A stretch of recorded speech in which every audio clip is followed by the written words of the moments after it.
Papanoorin natin ang naging casting reel video ni Winwin Marquez for MUPH 2025 in partnership with Zonrock's Color Safe.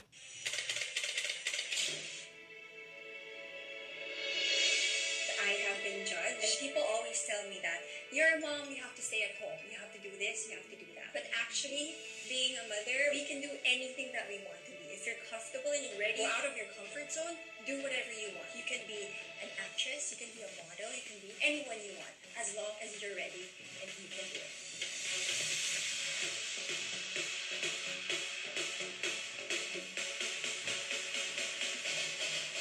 Wow.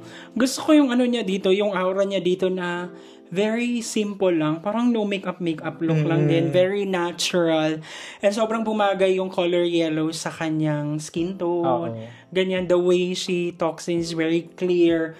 Wala masyadong, kumbaga, cheche-boreche. Yes. Direct to the point. Straightforward. So, naiintindihan talaga natin yung gusto niyang iparating na mensahe, na experience na kung saan parang feeling niya na misjudge siya. I like na she's raising the flag of mothers, ganyan. And na, syempre, breaking the stereotype na whoever you want to be, kahit ano ka pa, mother ka pa or not, basta kung kaya mo, kaya mo.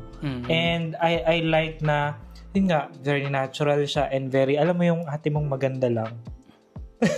Para naman sa akin, like, who are we to set the limits kung ano yung pwedeng i-achieve ng kapwa natin.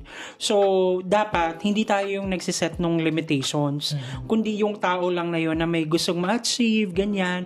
So, hindi natin kailangang mag-set ng standards or ganyan na kung nanay ka hanggang dito lang yung career na pwede mong gawin. Kasi as an individual, like, tayo lang talaga yung makakapag-determine para sa sarili natin kung hanggang saan yung limit natin. And ang pangangarap naman, it should be limitless. Correct.